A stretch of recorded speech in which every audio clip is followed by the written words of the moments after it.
League is over, and we have a bronze medal to go with our silver medal. We wanted a gold, but not quite there. But where does this leave the Canadian men's national team afterwards? Well, we're here to talk about. This is the Africans channel. We have Lane from On the Rise YouTube channel, guys. You'll see it tagged in the title. So if you haven't gone over there, make sure you go there. If you're looking for all things Canadian soccer, whether that is the CPL, youth teams, the national team on the men's side, I think you're almost at what, 600 right now?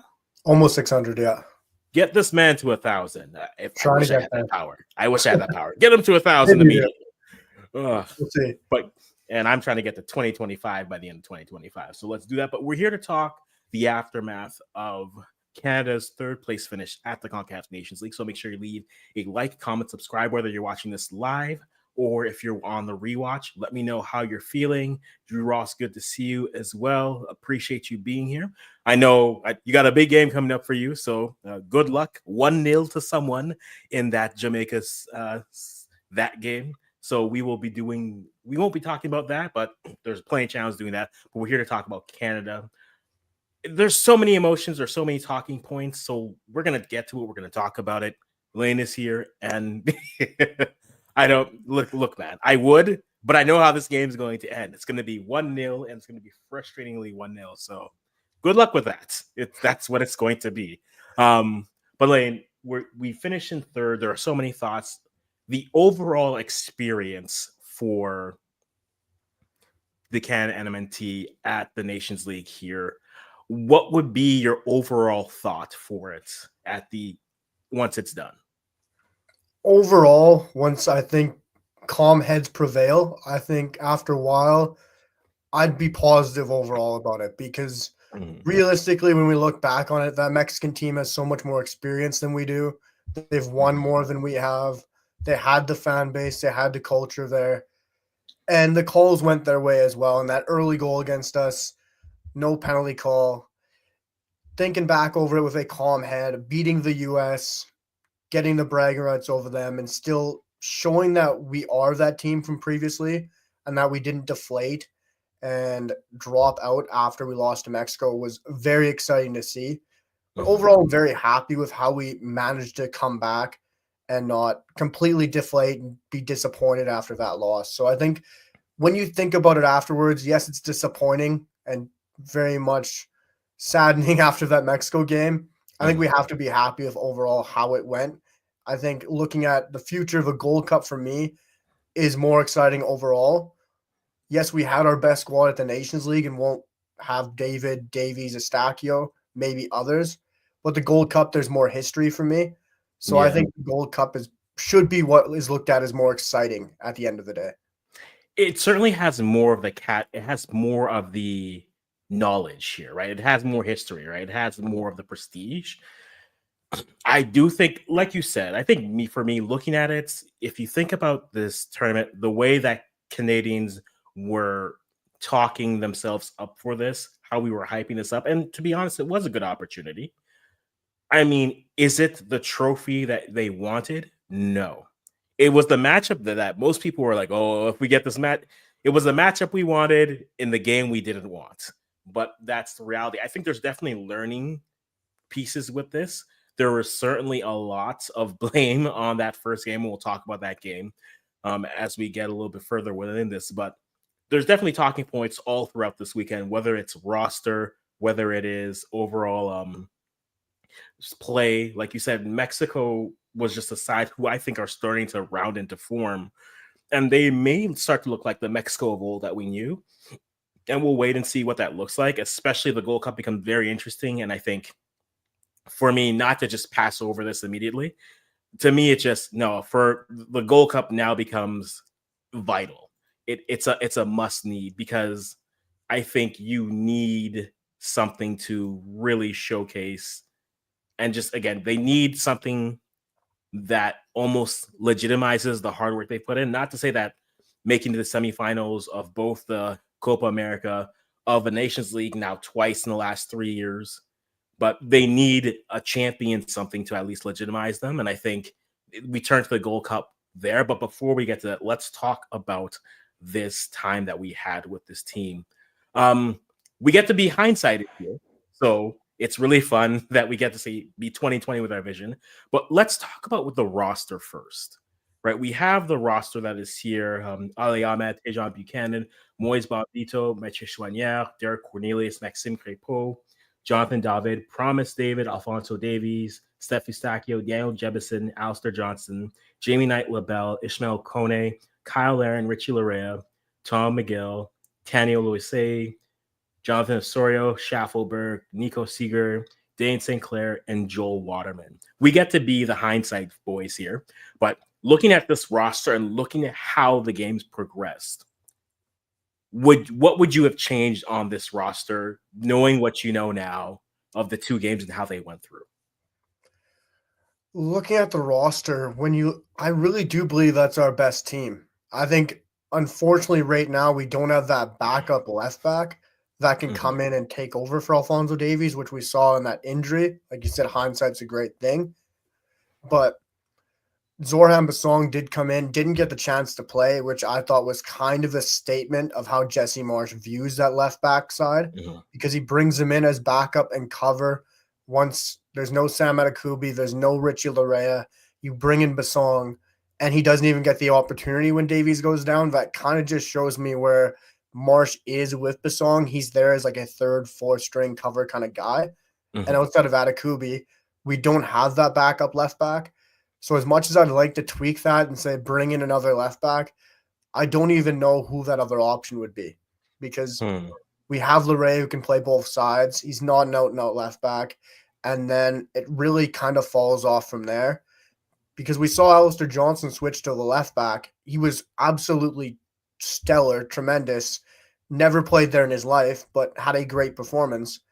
And I just think left back needs to be one position we start to look at a bit more, whether it's at youth level, whether it's dual national, even though I don't know if there's even anyone there. It's got to be something we look to address, and Jesse Marsh looks into in the future.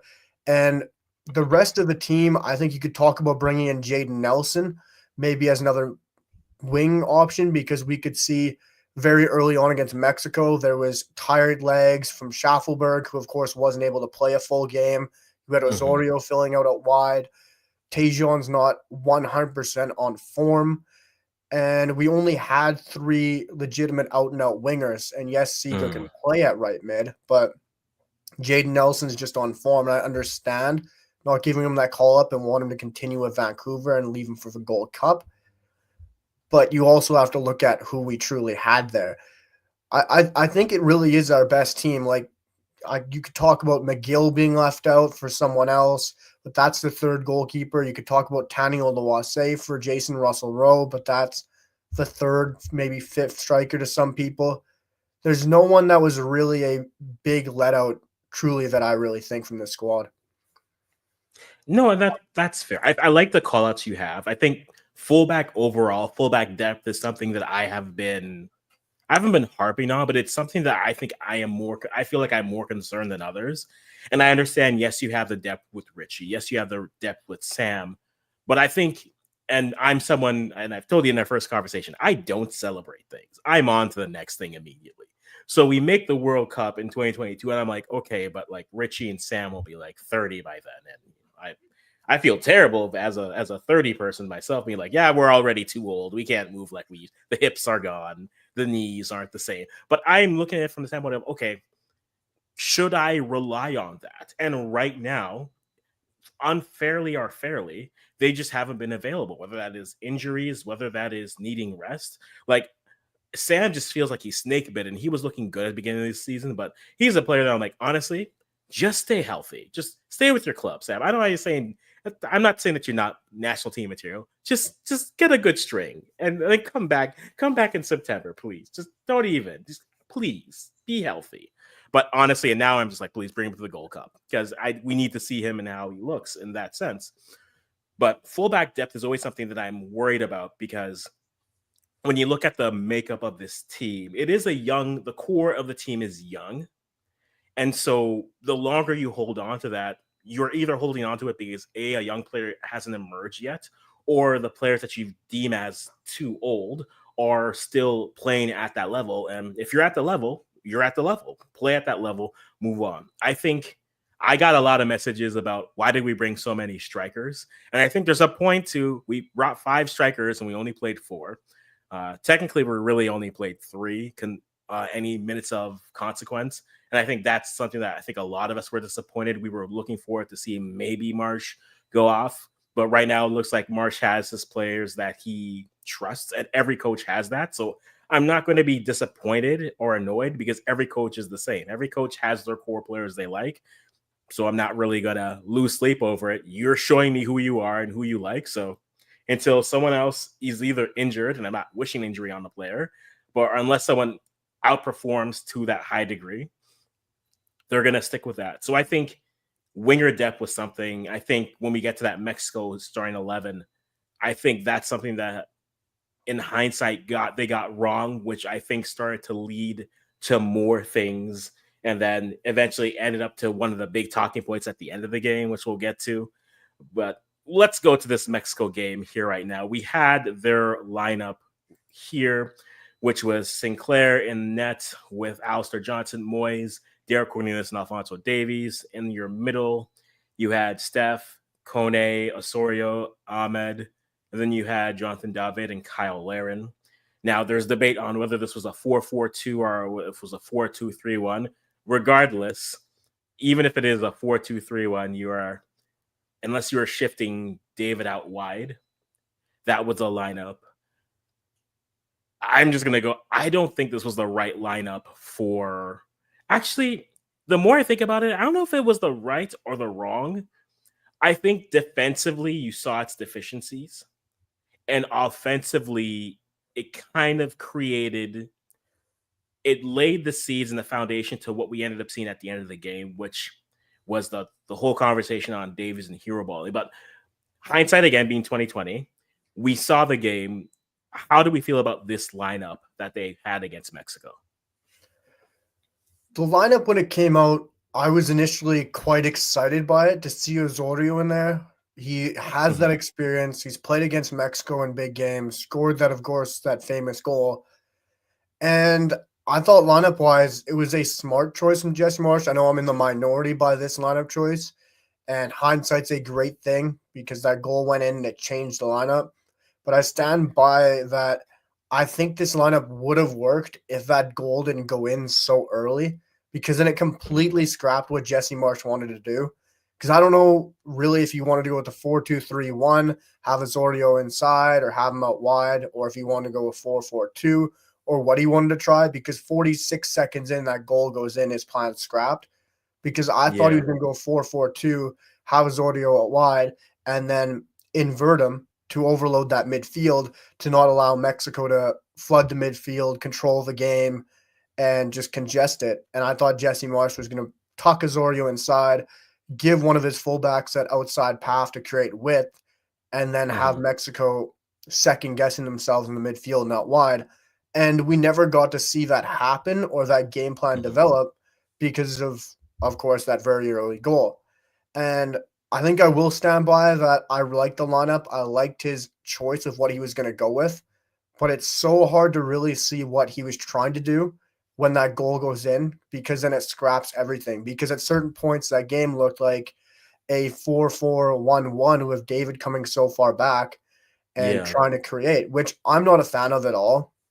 I get David can play at the 10, but he's not a 10. We know he's not a 10. He's our best option at 10, because when Ismail is in form playing consistently, he's our best option, I think. Right now he's not. But David, I can't remember which person it was on CBS. I think it might have been Clint Dempsey or Thierry. They're talking about how David is an elite attacker. He should be spearheading the attack and leading the line instead of dropping back so far. And I completely agreed with that, because he's one of the best strikers in world football right now. He should be where Larin was, or alongside that front two in the 4-4-2, and having chances created for him and not being the one creating chances for someone else. So I think the formation would have been interesting to see if it was able to develop. I like the lineup choice, but I probably would have went with something else right away after that early goal goes in. Bring on Buchanan, change it up right away, and allow your wingers to go at the fullbacks from Mexico. But unfortunately, when Mexico scores, we know how they're going to set up. We know how they're going to play. And we just weren't able to create those chances with this lineup. No, and that's true. And I think David does create a bit of the paradox of what was happening again. No one wants to concede, let alone 46 seconds into the game, right? That changes the whole, like you said, changes the makeup. But Yeah. I think, again, you see how they were set up.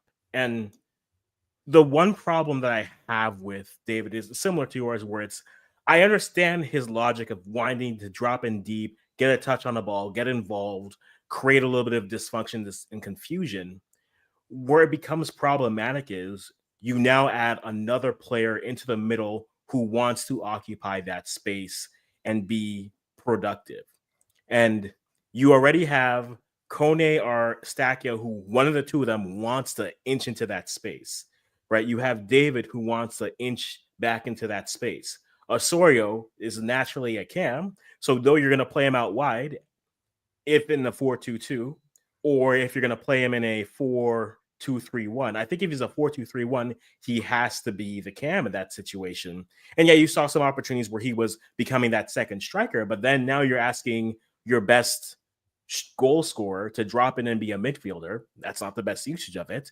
And in doing so, like you said, it creates the avenue in the lanes where it's okay, we're going to give Alphonso Davies some runway to do something. But when Alphonso Davies gets the ball, he wasn't. Maybe it's because it's a back 3/back 5 that Mexico was playing. But then when there's no opportunities to go out wide, or there's no threat of pace to back off the defense, which I think that's where I had an issue with it. What does he do? He cuts inside, and now you have your fullback, your 9 or your 10, two midfielders all occupying the same space. And so it became very frustrating for me. And I was just watching, like, I told myself this very early. I was like, in the 20th minute, I was like, this is the longest 20 minutes of my life, first of all. Secondly, this game is going in a way that by the end of the game, the hero ball conversations are going to start because he's doing it. And it's not necessarily that he shouldn't have or he wasn't, but that's the opportunity that was given to him. And I think we always go back to that Mexico game. And the best version of Davies to me that I remember, yes, we have the Panama game, but the reason why that Mexico game worked so well was they were attacking on both sides. Ahmed was a little bit more patient in this game, and it was a little bit more, not that he was hesitant, but I'd say he was more patient. And I think when you're chasing the lead, sometimes you lack a little bit of that patience as a fan. Like, just go and get the lead or go tie this game up. And we have the penalty that wasn't a penalty. But when you flip the other side, when Davies is effective, I think right now is not when he has the ball, though he can be, but when the threat of him off ball, him moving is a threat, and that will back off the defense. But there's no one there that can create that type of opportunity. Then you give him the ball. Once you make him have to set his feet and try to dribble around someone, at that point, you're kind of limiting when he's effective. When in an inverse, where he's the most effective is get the ball to him, get the ball to a winger, and then have him just take off. And now you, as a defender, you're like, I got to take 2 steps. And then that gives you the space to either advance, cut inside, and move over. So I think how they set up kind of set them up for some of their issues at the end. And that's kind of where we went, and that's where it is. But I think their setup kind of set them up for how their ending was. But the thing that was frustrating about this game, and I've had many conversations, it's not as if that they played poorly. They played well enough that they weren't terrible, but they were nowhere near good, right? They were building up. They got the ball into prime positions. The story for me, and I tweeted this, I was like, yes, some people can blame the refs. Yes, some people can blame the early goal. To me, it's 7 corners. It's probably 4 to 5 direct, indirect kicks, and they have 1 shot on goal to show for it. If this game ends 2-0, but Malagon from Mexico makes like 4 saves, and you're just like, you know what? It just wasn't their night. The goalie stood on his head. It's a different conversation. It's like, we gave them their best shot. Their goalie just stood on their head. But in this game, we gave them a shot. We gave them one shot on frame. And so I think that's where the frustration for me was, because in moments you could see what they were doing. And it's not that they weren't played off the pitch, but they were definitely out tacticked throughout the game in terms of how they moved. And when Mexico got on a transition, Mexico made the fastest team in this of these four teams look slow because they were moving the ball and moving, passing and moving. And next thing you know, it's two passes and it's Jimenez versus Cornelius. And then the back line now is basically just is a traffic line. Everyone's got yellows. And so that was the frustrating thing for me. You were close enough that you could taste the potential, but when you got that close, you weren't even knocking on the door. You got to the room, but you never weren't even knocking on the door for me. So I think that was for me where the frustration was. I see some people. Steph, I know you're here. Steph. Let's talk about this. All right, what choice did Davies have versus Mexico? It was cut inside. How they were defending. The team was quicksand. You say that? Okay, when the Jimenez pair played off each other better than Laren and David in one start as opposed to 20, that should be telling that we need to give others a chance. We'll get to that. We'll get to the nines in that sex. And yes, the squad selection didn't help how the team looked. We'll definitely go that. On that point, we looked at Laren, we looked at David. And again, David's going to drop deep because he wants to be involved. Was this a game where maybe instead of David starting or instead of Laren starting, maybe you should have just started Osorio up top and then maybe tried something else in the midfield? Or maybe you should have tried another striker combination. What change would you have made in this game? Yes, they scored 46 seconds into it. But for you, Dayton, like what change would you have made in this lineup to maybe change the result that we got here against Mexico? I can understand the frustration starting Laren. Everyone wants that shakeup, that change, right?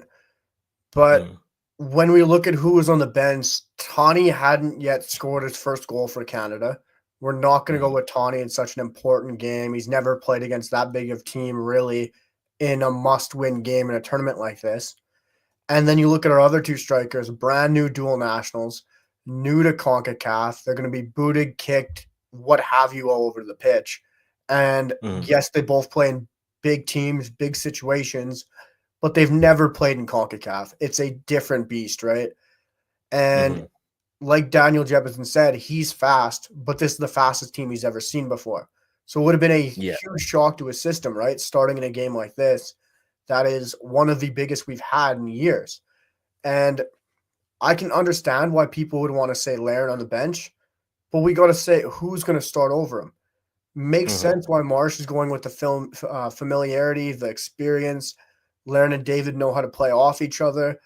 I probably wouldn't have changed the front two as much as I would have wanted to see Promise David start because that's the obvious selection and who's playing fantastic on form. I'd have to stay with Laren and David. The partnership's worked. It's done it before in CONCACAF. It's played well at the Copa America.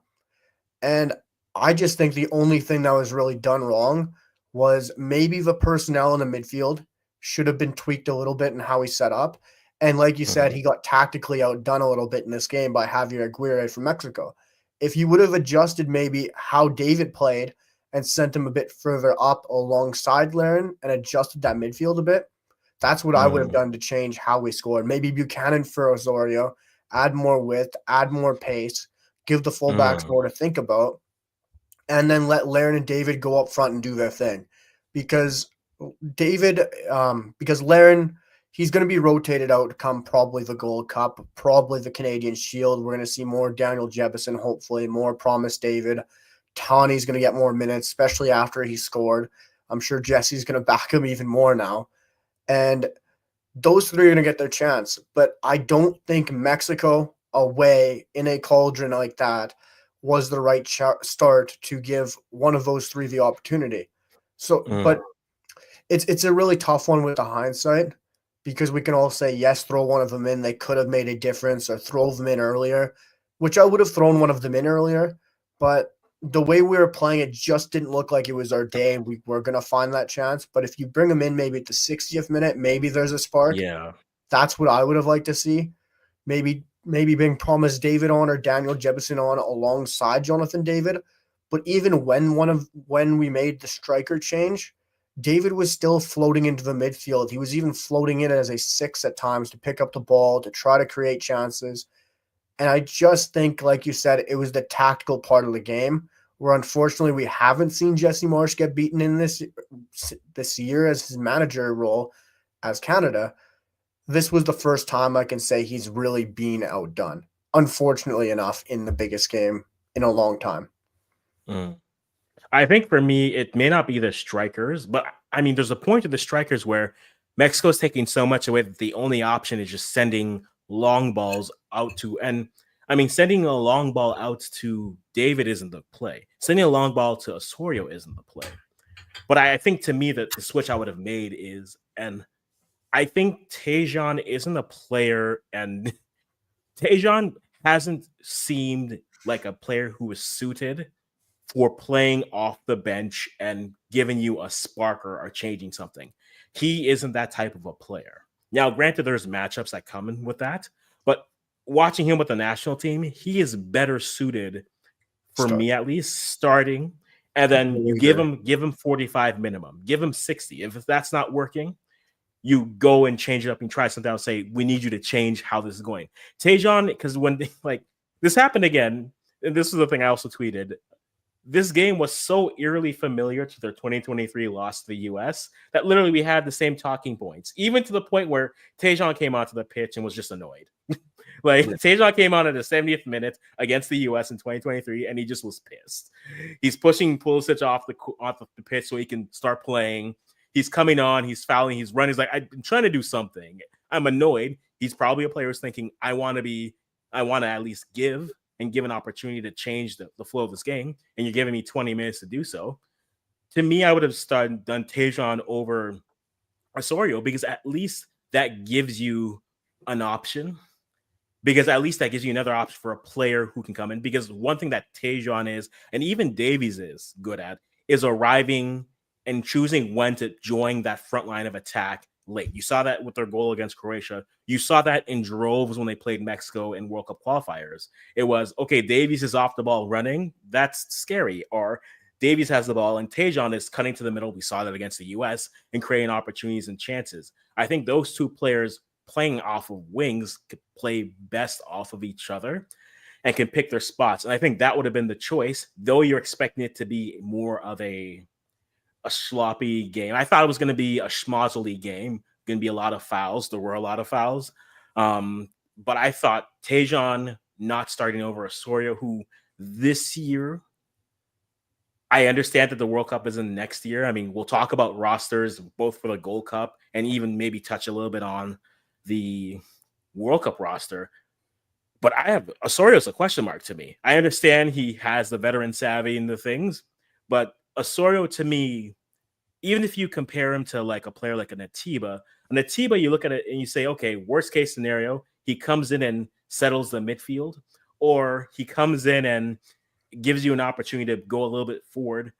Osorio is just going forward for me. Osorio's never been known, at least we've never looked at Osorio and said, oh, here's the man to ice this game off and play well defensively so that we can see off this victory. That's never been Osorio's game. And so I wonder what his place on this roster going to 2026 will be, but we'll leave that there for the end of this video whenever we get to it. But Tejan to me would have been the choice. But if you're just looping in long balls to players, at that point, yeah, give me a Jebison earlier than the 70th minute. Try me a Promise David, because at least he's height. And even when you look at how they transitioned that to the American game, where every throw-in is basically a set piece. Like the American game, every throw-in was a set piece, and your 2 9s were Jonathan David and Tanny. Again, personnel, if that's what you're going to do, sir, put the 6'4" guy in, please. Put both of them in. Have them leap, please. Cause trouble. I would appreciate that. Box a player out. That makes more sense. So I just feel like the personnel they use against Mexico would have probably suited, at least their 9s, would have suited better against Mexico than, or yeah, would suit better in Mexico, but then this would have suited better for the US and blah, blah, blah. But the Mexico game was just frustrating because they were close enough, but not there. They lose the game 2-0. Raul Jimenez apparently scores all the goals. And that is, I mean, also Raul Jimenez, like, I'm going to say a thing. I think the player that we hope Jonathan David is and continues to be, is who Raul was. Right? And I think him regaining that form, that's going to do wonders for that team because, yes, you have Santi, but now they can play, if they ever decide to go to more of a 4-2-3-1, not a back three, like you just put Raul as the 10. Now you can experiment if you want to go with Huerta as one of the wingers. If you want to go with a younger winger playing, they have so much flexibility having those two strikers now. It's scary because it's like we thought Mexico was on their way settling into another spot, but if you have an informed Raul, you have an informed Santi, it's really more Raul. If Raul is playing like he is, he makes so much of them offensively. He's just so savvy. And it sucked that I had to be at the other end of it, but it was just so fun to kind of be like, yes, the Wolves fan in me was like, see, he was always good. Don't leave me be. Still got it. I'm tired of fighting for relegation, but he was good. But yeah, like, how are you feeling about? I know we end up losing to the eventual champion, and so there's like the back of the head's like, well, we lost to the winners, so I mean, we at least did. But how do you feel now with like Canada? And we'll get to the USA game, but Canada. No, actually, there's one big thing we have to get to the Canadian game before we get to Mexico. Let's talk about it. Hero ball. Hero ball. This will be the clipped version.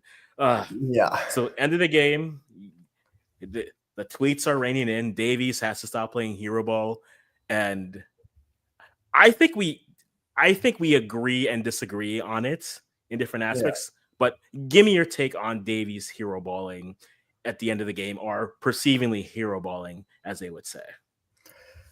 Yeah, we talked about a little bit somewhat after the game, but Davies with the hero ball, I think gets thrown on him too much in some circumstances. Like, yes, in some games he does it far too much. We saw it, huge example at the end of that Mexican game, 92nd minute or whatever, trying to dribble through 5 players in his own half.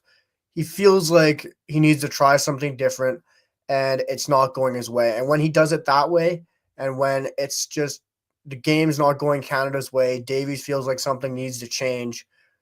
I can get it from a certain point of view that he feels like he has to take it upon himself to be the one to switch the game, to try something himself, to try something new that they're not doing, to be able to use that hero ball. But that's the time. It has its time and its place. And I thought at the end of the Mexican game, it wasn't the right time or place. But other games, under Marsh, I feel pretty confident in saying he's mostly eliminated that out of Davies' game compared to when we were with Herdman and a little bit of the yellow area where Davies was doing it almost every single game, which became frustrating. And the only time I can remember under Marsh was a little bit in Suriname. I'm pretty sure he did it a little bit there away as well, but he hasn't done it as much as he used to under Herdman. I really think there's that time and a place for it, but he's just got to learn when to do it and when not to do it.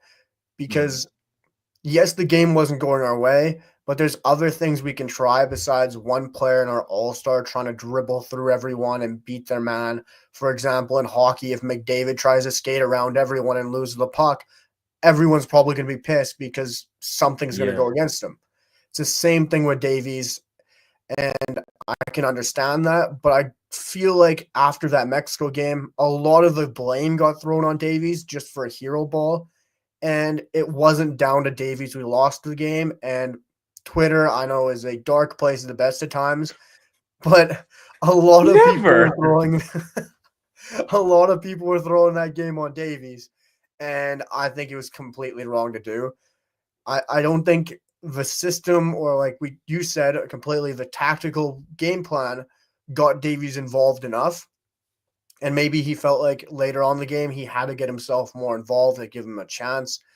And one other thing is I really feel like Davies with the armband and being that star player of Canada and the face of the country and everything might feel like he has all that pressure and weight on his shoulders and his back, and he has to carry this team over the line sometimes.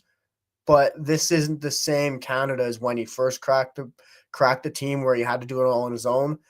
And it almost feels like sometimes with the hero ball, it's kind of a replica of what Pulisic feels with the US team, in my opinion, where sometimes Pulisic, media-wise, fan-wise, is everything on his shoulders. They think he has to do it all himself because nobody else in that forward line looks like they're going to click, and everything gets piled on Pulisic. I don't want to talk about the USMNT at all, of course, but it just feels like a little bit of a comparison with the hero ball sometimes for Davies. But for me, I think he just needs to learn when to do it at the right time, and that's how I feel about it, because it's just, and like we talk about it far too much, I think, in the Canadian soccer realm, especially for how much he has done it lately. I don't think that Mexican game he did it over the top until the very, very end of the game. I think it happened in glaring moments, and when it happens in such glaring moments, the magnifying glass gets put on it. And I think Davies is a player who, like, newsflash, you're not going to get that out of him. Okay, he's always going to be that player. That's how he's used offensively at Bayern. When he comes to Canada, he's basically always been given the green light. And I think, can you rail it in a bit? In theory, yes, but it all comes down to, and what we said at the beginning of the game, who are you giving him? Who are you playing over him so that they understand the responsibilities for each?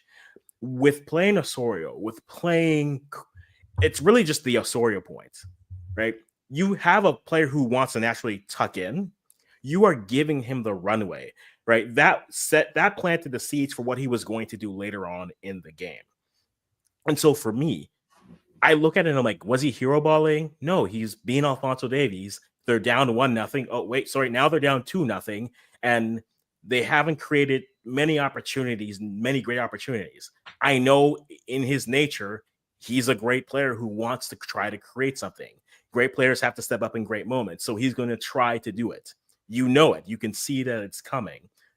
I think how you support him and the players you put around him matter in that type of a situation. When he's at Bayern, if he's playing behind Olise, if he's playing behind Sane, there are players who understand the responsibility for that, but he picks the spots because he doesn't have to advance. When you put a player ahead of him who gives him the runaway, I don't want to call him an addict, but it's like it's asking someone on a diet to walk by all the bakeries. It's like the man's gonna have a chocolate swirl, right? Yeah. He's gonna have a honey cruller. He's gonna have a Boston cream, and he's going like.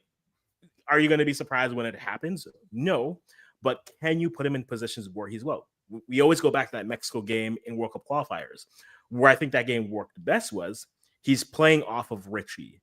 Both of them are both fullbacks and at times could have played as wingers. So they understood when. They understood that the overlap could have worked well. He didn't have that option. So his only option against Mexico was to dribble through. And yes, he cut to the inside, created some opportunities. But once you got to the inside, Mexico was defending them high on the box. That were your options to pass. Who are the players on the overlap who are going to create? So what does he have to do? He has to go deeper into the teeth of that. I think, yes, in those moments you hate to see it, but this is nothing new. He did it against Uruguay and their friendly before the World Cup. He did it. He'll do it. He did it all day versus Trinidad and Tobago to make the Copa America. That's the player that he is because he feels that he needs to have the ball at his feet to create. Now, where do I think, and this goes back to my point earlier, where do I think he's the most effective and most dangerous? When the ball isn't at his feet. When he is running at someone, that's when he creates the most stress on a defense. And so do you have a player? Osorio, in theory, has the passing ability, but he doesn't back you off with pace.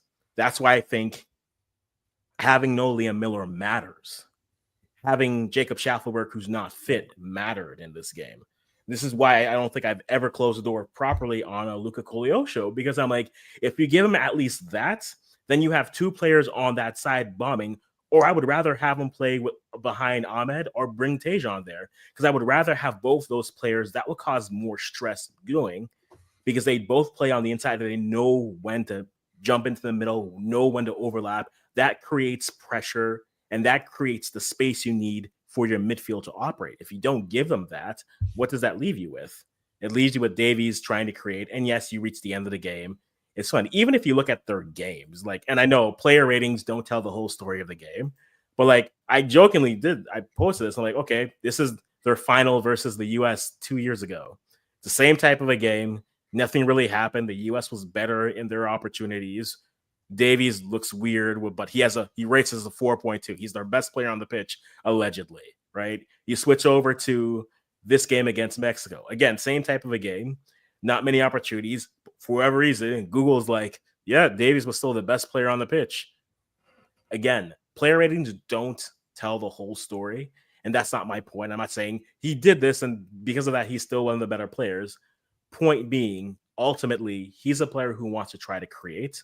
I know that everyone's going to feel like you have to choose your spots, but you can choose your spots when you have the player. I think at the end of the game, at that point, he's trying to create something, and you're almost going to have to live with it, because that's just the player that he is. And like, I don't want to just accept that. I think he can curtail it, and I think you can do that, but you curtail it not by telling him don't go forward. You curtail it by putting other players who are good enough on the pitch, who can play off of him, but not just him. It's not about him. Let's be clear here. I'm not saying build around him, but build your best 11 where everyone is dangerous. And then Davies going hero ball either gets more scrutinized or puts more pressure on the defense. It's one or the other. Yeah, I get what you mean. I want to bring it back to that Miller-Schaffelberg point. And I think this comes back to tactics, like you said earlier, and squad selection again. Because when we've had the best out of Davies, it's been with a winger in front of him. Schaffelberg's had a great partnership with him. Liam Miller's had a fantastic partnership with him. Unfortunately, he's injured. Schaffelberg just came back from an injury. But you still had Jaden Nelson you could have called up too, right? So you could have played Jaden Nelson ahead of him with Alphonso Davies, and I think we would have seen a completely different Canadian side against Mexico, because then we wouldn't be talking about the hero ball, so we call it, right? And we'd see Davies be able to pick out his runs better, be able to find a winger more who's going to, for then, pin Mexico back even more, because you're going to have then Nelson and Davies looking at you, and Mexico's going to have to drop even further back, or just think about having two attacking-minded players coming at you. Or even with the squad he called up, you could have done that same thing by putting Ahmed on the one side, put Teja on the other side, and Alfonso's still got that connection. Because when we talk about, like we said, the hero ball, it's been under Herdman, it's been under Biello. Yes, it's happened a few times under Marsh, but it hasn't really happened under Marsh because he's had the right system, the right formation, the right tactics with that winger ahead of him. He had, like we talked, like you brought up with Bayern, that hasn't been a situation because he knows when to choose those runs, because he has Elise, Coleman, whoever ahead of him who understand what's going to go on with Davies and how his brain works. And that same thing's now happening with the national team, where Schaffelberg knows what Davies is going to do. Miller knew what Davies was going to do. When Ahmed's played on that side, he knows what Davies is going to do. And they've all been able to work under him and get the best out of Davies. So I think that's just piles on to the fact that Jesse Marsh was outdone tactically once again. Not once again, because it's the first time I believe he's been done tactically. Because if he would have put a winger on that side, and I agree with you, the Schaffelberg, his form, his injury recovery, whatever, and Liam Miller not being available, it completely hurt us. But we still had the wingers available, two of them at least on the roster, to be able to utilize Davies at his max. And that's why I felt like, yes, we didn't have Davies in the US game, which we'll get onto, but when we used two wingers, we looked like a completely different side and at our best once again. And to wrap up the hero ball, unless you want to talk about more, I think it was even more escalated more by the fact that the game was on TSN. I think, not to call it any of our supporters, but the fact that more casuals got to see Davies carry the ball, not pass it as much, do that kind of thing, and have it blown up even more on TSN with more viewership, I think kind of grasped it even more because Copa America, Davies didn't really do that because, like you said, Liam Miller, Jacob Schaffelberg, there's no hero ball. Now it's on TSN. It's a major game against Mexico. Davies does a little bit of hero ball, I guess, the community says, and it's blown up more. So the TSN thing might have done a little bit more, but I completely agree with you. When he has a winger on that side, we see a completely different Alphonso Davies who doesn't decide to carry the ball and try to do it all on his own or change things up. No, and I think that's what you put on your team will dictate what it is, and that's why I think the seeds of hero ball were planted with this formation. You were giving him the line, and so I think by the end of the game, he's going to do it in a moment, and it's going to be a moment that is seen. And yes, the TSN point comes. I think there was a lot. We put so much on this game because I think there's so much coming up with Canada soccer, right? There's the Canadian Shield, there's the Gold Cup, and there's the World Cup. And as the casual, you're like, okay, if a casual is watching this and they see them, this is what they look like. I had someone comment on one of my videos like, I'm not paying 300 or whatever to see them, and I don't know if I want to pay that based off how they played against Mexico. And it's like, yeah, that's a reality. There is a casual fan who might think about on a weekend and be like, maybe I'll go to Toronto and see this team play a couple other teams. Maybe I won't, based off of what they saw against Mexico. So it's just this pressure for Canadian fans who they're always feeling as if they're trying to legitimize the sport and get in front of new eyes and finally getting it on a major network. And it's the worst. It's the worst moment. It's like we finally get the spotlight we wanted, and this is what we gave. Oh, can we get a redo, please? Can we please get a redo, please? But at least it led us to the game that we got. Again, it was a matchup a lot of people anticipated, a lot of Canadians wanted, just wasn't in the game that they wanted. But he have them versus the U.S. and he makes some changes. Jesse Marsch does make some changes. There's the missed penalty, which we do have to mention in that game, which was a penalty. And I think that plants the seeds and leads us down the road to where Marsch eventually gets the red card, because I think at that point he's just like, are we not going to do it? And we're not just going to watch it. So I think a lot of things that happened in this game sowed the seeds for what came in the U.S. game. But let's talk about this U.S. game here. I know, Steph, you're in there. We'll get to your comments in a minute here. U.S. lineup, which I think I liked better. St. Clair, again, the same back line and goalie. St. Clair, Johnston, Bombito, Cornelius, and Davies. Schwanier over Stacchio in the middle with Kone. And then Tejan over Jonathan on the outside midfield with Ahmed. And then Tanny over Kyle Laren and Joe David there. Also, fun fact, Bombito will miss his next game because he has 2 yellows. Whenever the next Canadian game is, he will miss that game because he has 2 yellows.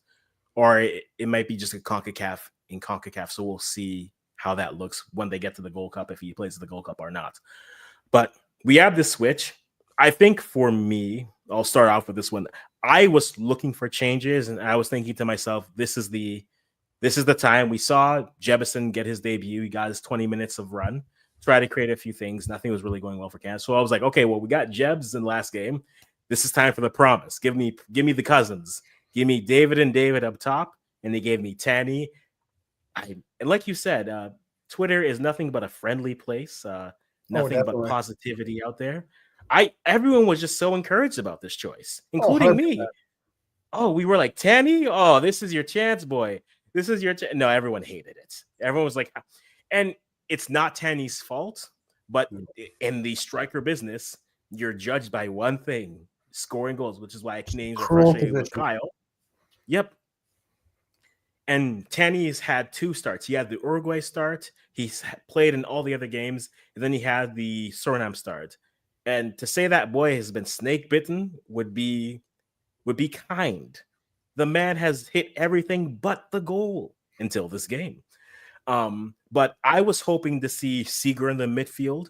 I was hoping they would start Tejan, and I was hoping we would see Promise up top. But we got 3 different changes. How did you like this lineup going into the American game? because I could understand the logic if he wants to play at a transition game. I think that works, and that's another point with Mexico. I think right now Mexico's running to a form that they can play against anyone.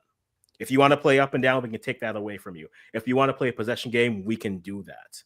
I find against the U.S., not only from a lineup standpoint, but also a tactical standpoint, I think Canada matches up better with the U.S. than they do with Mexico, because at their cores, Canada and the U.S.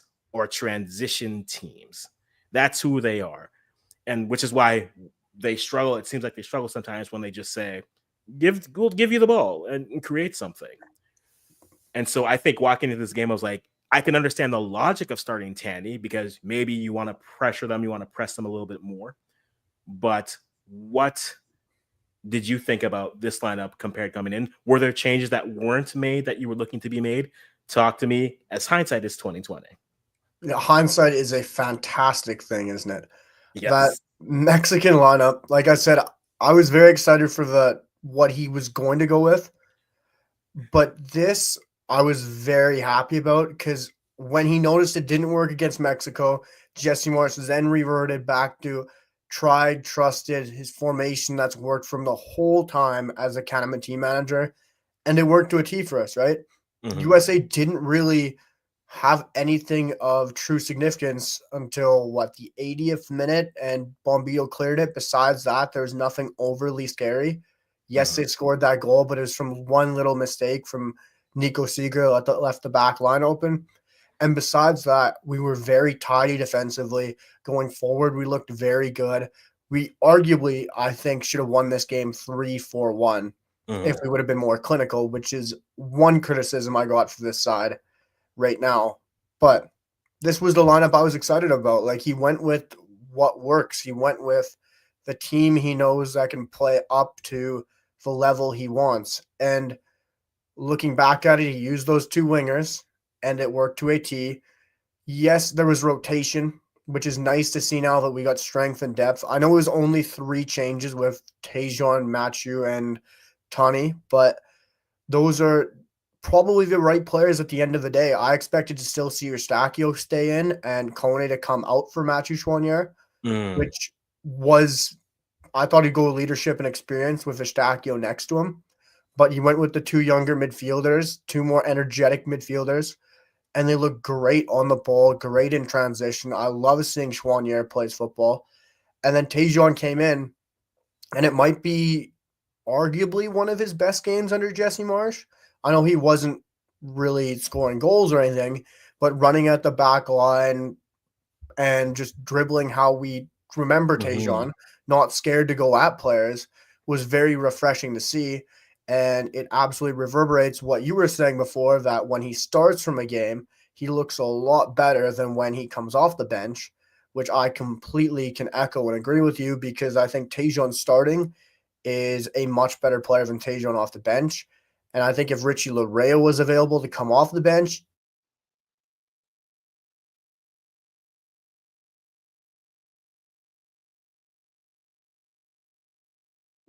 my Wi-Fi is doing something there, but yeah, but we'll live. all good. And up front, I know everyone wanted to see Promise David. I did as well, but Jesse, of course, loves Tawny up front. Tawny's proven himself in training, and I can understand that. And I can get why people are so frustrated with Tawny, but we got to give him his chance. We got to just praise our players for how they're doing. Yes, Tawny's been so much better at the club level as well. I know he hasn't been doing what Promise has done or playing at the level Daniel Jebison is at, but Tawny has proved himself in training before. He's familiar with the tactics more. It's a big game. Jesse trusts him in a game. Yes, he hasn't gotten that monkey off his back, and that's the big thing with a striker, is you've got to be able to finish his chances. And I'm pretty sure Tawny's hit, like you said, everything besides the back of the net, especially in that Suriname tie, where he should have probably had 2 or 3 goals. And albeit he was right in front of the goal against the USA, it was so relieving to see him score. And once it went to VAR, I was ready to just turn and walk outside and hopefully walk back inside and see it aloud, because I had to leave the room when the VAR started, because I just couldn't handle that sort of stress. Because if they would have taken that goal off Tawny, I don't know what I would have done, because this man has done everything like we say besides score. He scores, and it almost got reversed. I was starting to think there's some sort of curse on Tawny. I was going to say it. It's been getting to that point. I absolutely love Tawny as a striker. I think supporters and everyone are on his back far too much just because he hasn't scored. And I get he's that MLS striker. When we have shiny new European strikers in the team, I understand it. But look at what Tawny's doing in the MLS. He's still playing very well.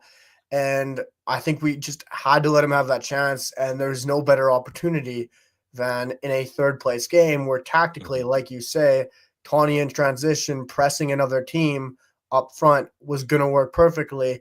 And Jesse Marsch absolutely nailed it. I think Tawny could have even had 2 goals in this game. I'm pretty sure he missed a decent sitter as well.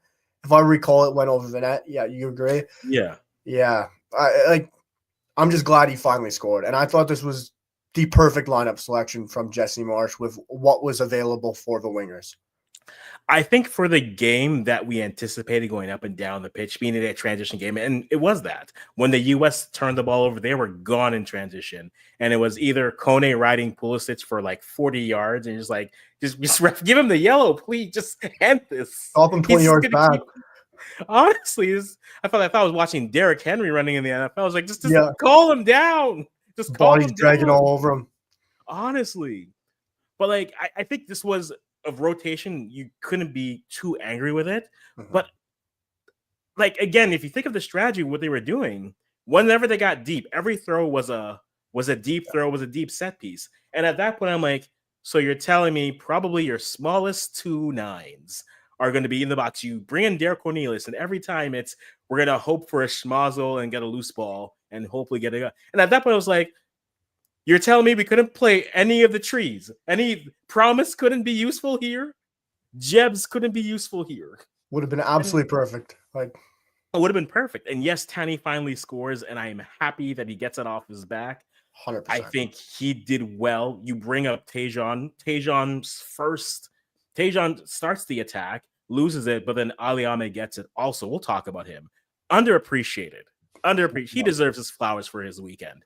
He performed well. Probably the most consistent attacking player, just because he played the most and was consistent. And then sometimes you need the metronome.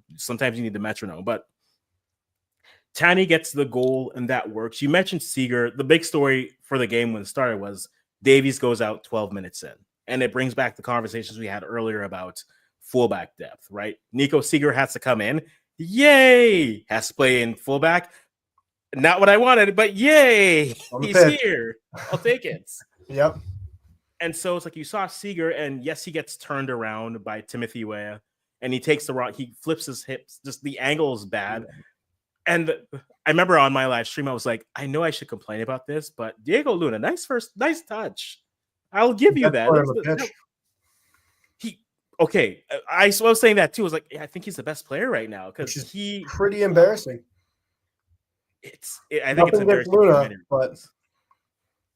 It's embarrassing for many reasons. Yeah. Because he is. I'm not going to go as far to say as like he is what they think Gio Reyna is, but if you're looking for a Gio in his best version and you can't have that, Diego Luna has been there the whole time, right? Yeah, always.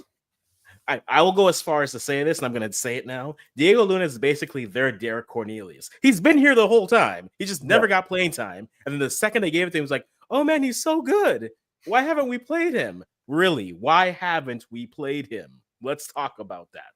But honestly, Seager getting in was nice, switching Johnson to the left, and they looked fluid, which I know the second that happened, I was like, I can't wait for when they win this and I get the end. Like clockwork, I got it. I think they play better without Davies. Are they more balanced? Sure. Are they a better team without him? No. Because I would argue they haven't put the best team on the pitch with him. I think they all play a little bit better, which is a whole different conversation. Everyone has to step up because there is a deficiency, which goes back to the hero ball. There is a tendency with them when things are down, and also how he moves. Davies is a player who will always move to space, and so he's easy to find. You're not going to find him always in the schmozzle. He's always in space. So when you're in stress, you look left. Oh, there he is.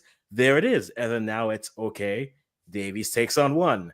Please pass. Takes on 2. Please loses it against 3. Mutes Davies because I know it's coming afterwards. But I think, like you said, their lineup was the best. I think it was the best line for what they were trying to do. It wasn't the lineup that I wanted. But again, it worked out well. It's 1-1 at halftime. Marsh gets the red because there's the 2 Jonathan David non-fouls. I think the first one is closer to a penalty than the second one. Yeah. Unrelated. We saw those refs live. Those were the same refs at the Panama game. And like, I am one who, nobody likes refs other than their spouses and their family and their friends. So it's a tough life that they live. Yeah. I am not going to go on and say the refs were poor, but I know who these refs are in the sense that they would keep the game going. They would let you play physically, but those refs are like the aunties right before Christmas when they catch that kid trying to sneak stuff out of the oven. It's like, no, I let you run all across my lawn. That's fine, but don't you dare touch this food. That's how those refs are. And so I'm watching this game and I'm seeing people complain about this. I'm like, this is their consistency. Do I think they could have been more consistent in doing the physicality? Sure.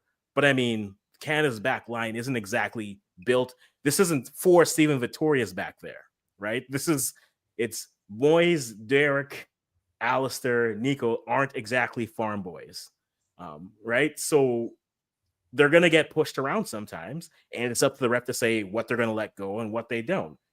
And they let a lot of it go. It was going to be a physical type game. And I get Marsh sticking up for his players, which I think you, as a player, you want your coach to do. But I mean, it all boiled up from the non-real look at it at the Mexico game.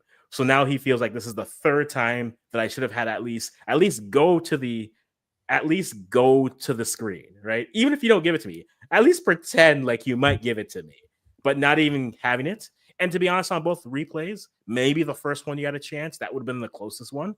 But the second one, David clearly slips. But he gets the red.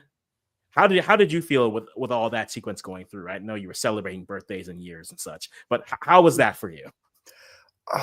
That red card, like I say, we say hindsight. After I calm head thinking about it, after the rush of blood, after it was all going on, right? We're all screaming penalty because we don't get any rub of the green in CONCACAF. Mm-hmm. I'm glad Jesse Marsh got over the top. Yes, for a neutral. Yes, for a casual. Yes, for someone watching from Europe and seeing what Jesse Marsh is doing. They look at it and think, this is embarrassing. But from a Canadian perspective, when we saw what happened in that Mexico game and that Derek Cornelius no call, and then we come to this game for the U.S. game, they didn't even, like, the first one, like you say, I'm not going to say it's a penalty. I'm saying it's borderline. If it's outside the box, I think it gets called in most leagues. But in the box, it should at least be reviewed VAR-wise. I'm not saying they go to the screen, but like you say, give it a minute to look at it, review it upstairs, and then say play on, give a reason, and then play football. But to not even review it, not even give it the time of day was another thing.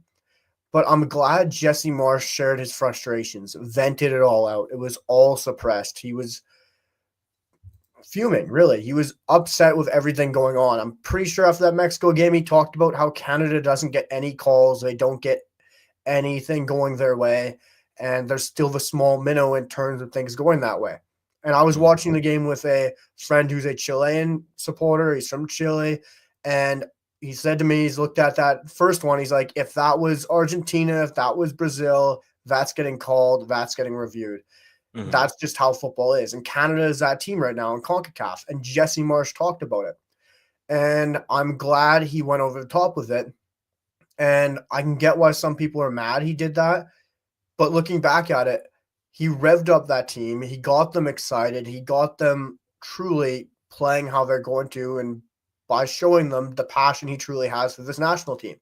And every American probably saw that and was like, why don't we have this coach? Why don't we have that sort of passion for our national team?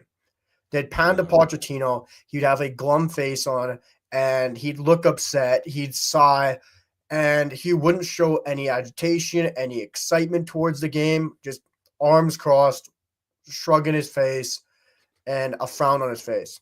When they turn to Jesse Marsh, he's jumping up and down, he's yelling at the fourth official, he's getting a red card, he's getting sent off because of how much he cares about this job and how much he truly cares about this country now. And I think that's exciting to see. I know he's not going to be there for the Gold Cup game now. We can talk about that. But the way he carries himself, the passion he shows, I know the second one 100% was not a penalty. David fully slips, and David doesn't even argue about that. But the first one, like you said, there was still that little barrier to talk about VAR going upstairs, even talking about it. And Marsh has just pushed and pushed all that suppressed feeling down for so long. He's talked about in the press conference, and it just aired out at once. And I'm glad it came out. No, and I think there's a lot of ways you can look at it. I think as a player, at least even if you're wrong, sometimes you just got to do the thing. It's the technical foul in the basketball game where the ref just gets it because, like, guys, we got to do this. You aren't playing well. Y'all need to wake up.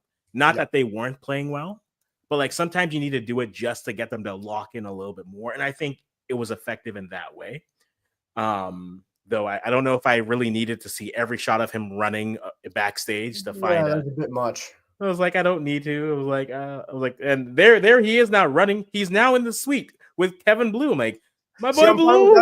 I'm fine with that picture. I'm fine with that. But 4 minutes of him jogging back, I'm like, I get it. He can run. He's a football. The UFC style tunnel view. I don't need. Like, I don't need to see GSP walking down the tunnel here. Let's just watch the football.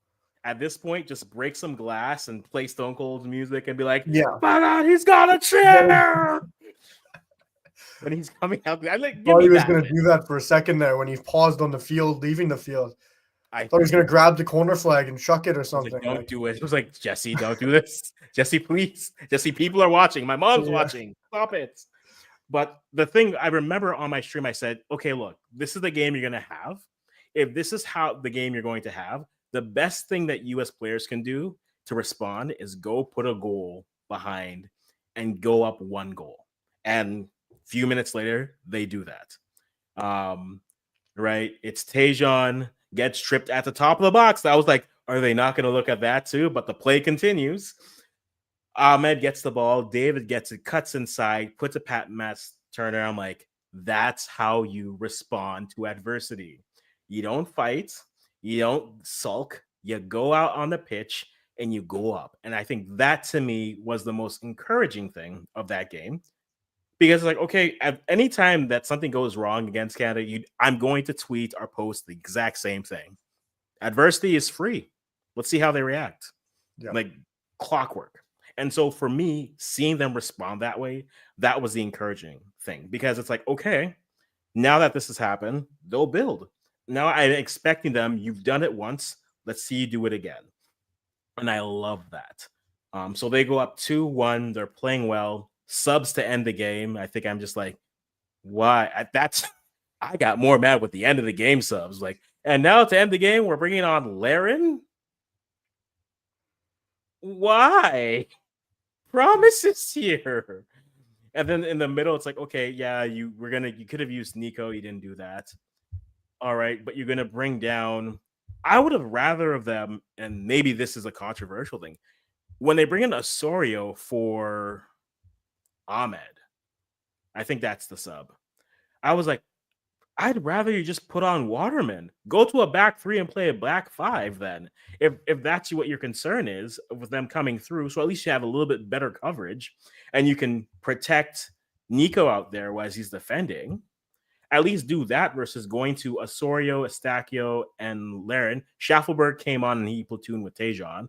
And I'm like, that to me is, I still think that's Schaffelberg's best role. I think the thing that Schaffelberg has shown is that he is consistent both on the bench and off the bench. And so for me, Schaffelberg, still feels like he's the perfect. If it's not working at 45, I can say, go change the game. Go and just attack all through. And so I think that's where Schaffelberg, I think, can do well. We'll see how his game continues to develop. But right now, I think he's the perfect. He's a switch up changer. He's a switch up pitch. He throws it out. It's not the fastball. It's not the curve. He's the change up. Change how you're going to do it. I think that works. But I think I got more upset with the things. I'm like, well, what are we going to learn? And also, like I said, with the Mexico game, it's not like we look at Osorio and we're like, oh, yes, years of playing well, seeing off games as a beautiful defensive midfielder. He's done it, but that's not what his forte is. And so for me, I was like, why are we doing this? But we get the win. End of game thoughts for you, because I feel like I'm going to start ranting soon. So I'm going to stop myself.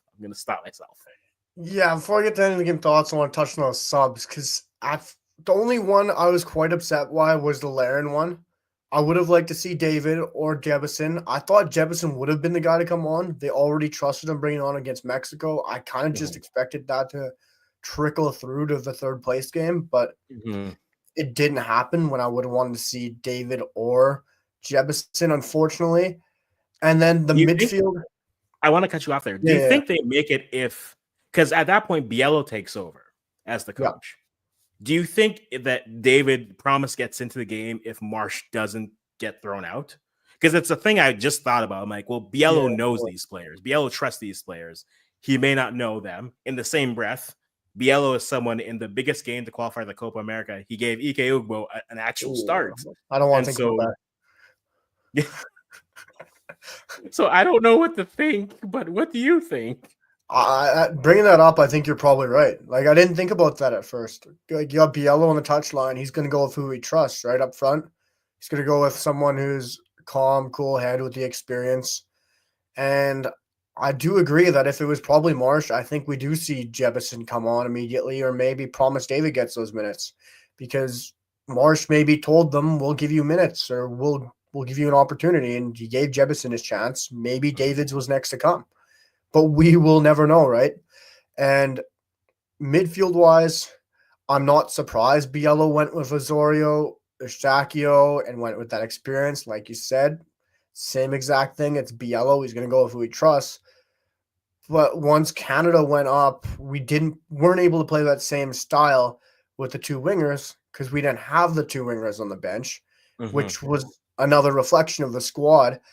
And you brought off Ahmed and Buchanan, only bring on Schaffelberg, and you kind of lose that width, that ability to go at a team on the wing. Every time we won the ball back when US was pressuring us, it went to Schaffelberg, but immediately USA knew where it was going to go, closed him down immediately. He had a few good runs, but that was about it. And that's probably how I would have done the subs outside of Laren, because squad-wise, what else are you going to do out in the wing? Because he's probably gassed. You need to make that sub. And both the wingers come off. And unfortunately, it has to be Jonathan Osorio who goes out wide, which is something I think that has to be changed come the friendlies, Canadian Shield, Gold Cup. But overall thoughts on this game, I was very deflated going into this game. I was disappointed going into this game, as probably was everybody else. But leading up to it, after we got closer to kickoff, I got so much more excited for the game because we don't have many more competitive games leading into the World Cup, right? And with our best team beating our rival, beating such a big team, quote unquote, a big team right now. I know we can look at FIFA rankings and everything like that, but this USA team under Pochettino don't look great at all. But the fact that the boys were able to bounce back so well and adjust after that Mexico game, and Marsh was able to adjust so well and change his tactics up, improve, show us that this team is what we remember, was very exciting to see. And I'm just glad there was so many firsts. Nico Seeger coming on, having a excellent performance outside of that little mishap or hiccup. Alistair Johnston playing at left back, which is something I never expected to see in my lifetime. We got to see Tawny score his goal. We got to see Canada control a game against USA, play their best. win on American soil again. It was just a lot of firsts, a lot of excitement. And after that game, reviewing the Nations League as a whole, I was overly happy with how it ended. I think if it was Panama who we saw in the third game, I wouldn't feel the same way for so many different reasons, of course. And the fact it was USA, it made things have a shining light and was really beneficial for where Canada are looking forward to in the summer, the fact that it was the USA. Unprofessional of me. Unprofessional. I've done it too. I don't have a long enough straw. But I think I agree. I think for most of us, it was the matchup we wanted. It wasn't the game we wanted. Even if it was Panama, I think they needed to finish in third. If they finished there, they needed that. I think they did enough to continue to build within that momentum for the team going into the World Cup next year. Is it as much as it would have been if it was a first place trophy? No, we all know that. The second they were in third, we all thought it's a missed opportunity. They can get a little bit back because of the opponent, because of who it is. I know some people, and that was tough because before the game, I wanted to tweet this, but I'm like, I'm not going to. I was like, how much of this? Because before, when they played Uruguay in the Copa for third place, I said, look, let me learn something. And then I got a lot of pushback, people being like, no, you got to go for it. You got to win. I'm like, I would rather see what these players can do again. When else am I going to play top competition? Let me see what they look like here. I'm not saying I'm not going for the win, but I'm saying play the kids. Let me see what they can do and then evaluate. And if it's close, you go for the win at the end. And they kind of did it. They just did it, take their foot off the gas. And then that cost them. And then they lost that game. But going into this American game, I was like, I need this because I felt that Canada, from a standpoint, needed to win this game.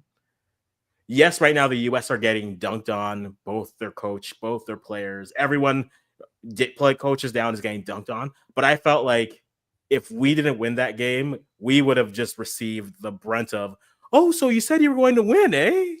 Yeah. How'd that turn out for you? I'm like, I'm not doing that. I am not going to take that. So I need something. And at least with that opponent, with this climate, a win versus them, it still has some cachet. It still has some currency. And so I am satisfied. I'm not thrilled because I would have been thrilled if they had won. But I'm satisfied because we got to see some new players. We got to see that. We saw them face adversity. We saw them not necessarily crumble, but we saw them not step up to the task, but then afterwards did it. And so I'm happy that we were able to see that with that team.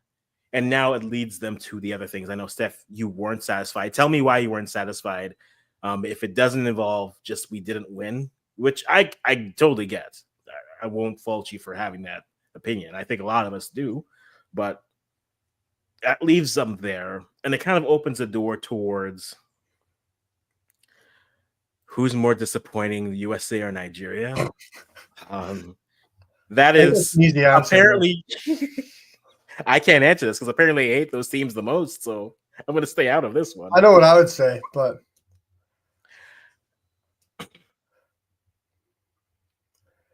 dare I let you answer? I know. To me, the answer is this. Based off of the talent that they have, it's Nigeria. It's not even a question. Okay. Nigeria is more disappointing right now for World Cup qualifiers because they bottled up. They just can't win. They can't hold on to a lead. That's their problem. And I think Eric Shell will turn them around and we'll have a whole AFCON, or not AFCON, like CAF World Cup qualifiers later this week or on Sunday. So be on the lookout for that. That'll be fun. You think so? How far behind they are right now? It's getting touch and go, man. It's getting late really early for them. I don't know if I can give them enough credit to pull it back. I know we're not talking about CAF right now, but we definitely can because I love international football. We're in it now. Okay, well, quick segue. The problem with them is they threw away too many games. It's the 3 draws. The 3 draws will come back to bite them.